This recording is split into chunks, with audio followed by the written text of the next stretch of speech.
Para hazır mı? Hazır. 3 milyon var burada. Ver bakalım.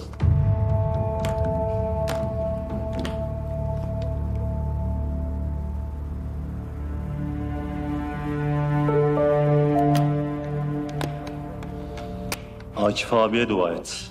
Sana büyük indirim yaptı. Yoksa bu kadarcıkla kurtulamazdım ben de. Bana bak, benim asabımı bozma. Al şu parayı, nereye gidiyorsan git, bir daha da benim ayağıma dolaşma. Seninle çok uğraşırdım da peşimde büyük balıklar var. Tatlı canımı tehdit ediyor. O yüzden ben ufaktan sıvışayım. Hadi bana eyvallah. Hayırdır Sado? Kaçıyor musun lan? Bunlar da kim? Ya sen benim başımı nasıl bir belaya soktun? Buradan bir an önce gitsen senin için çok iyi olur. Hadi uza.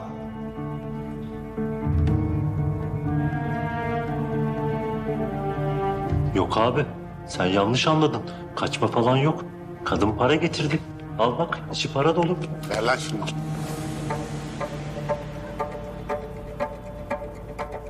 İyi abi, anlaştıysak o zaman ben kaçayım. Al.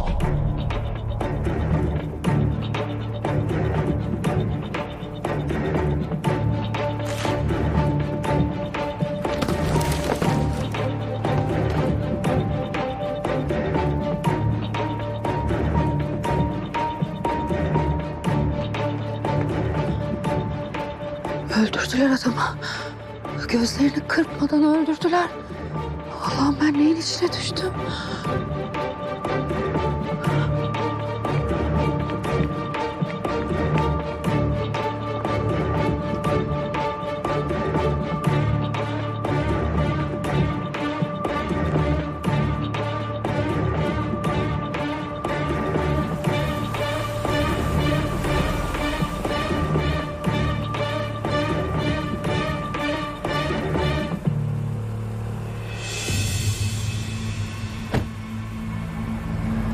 Bunun ne işi var ya burada?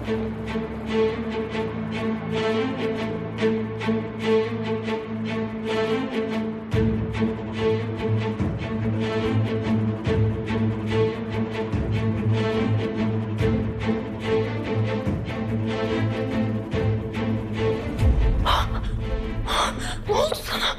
Ne oldu? Ne oldu? Ne oldu sana? Ne oldu? Dinle. Minibüsün frenlerini ben kestim. Neden yaptın bunu? Neden? Para için. Para verdi bana. Para mı?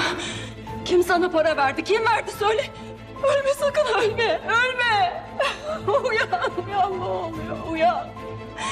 Kim verdi sana parayı söyle. Söyle. Artık çok geç Suzan. Gerçeği asla öğrenemeyeceksin.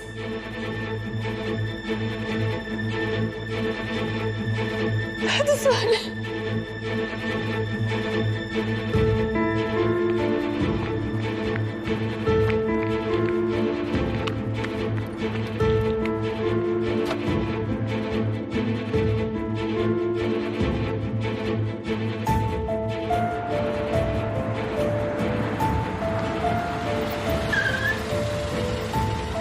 Ne oldu hanımefendi? Bir şey mi oldu? Memur bey, şu binanın içinde bir tane adam kanlar içinde yerde yatıyor. Başında da bir kadın duruyor. Kadın galiba bu adamı öldürmüş. Koşun, yetişin çabuk. Tamam, biz ilgileniyoruz. Yürü.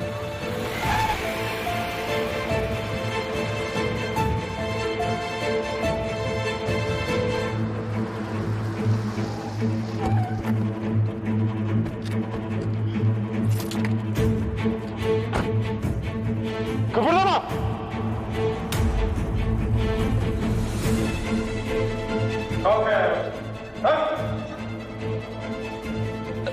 Öldü galiba. Yavaş yavaş ayağa kalk. Ellerini göreyim.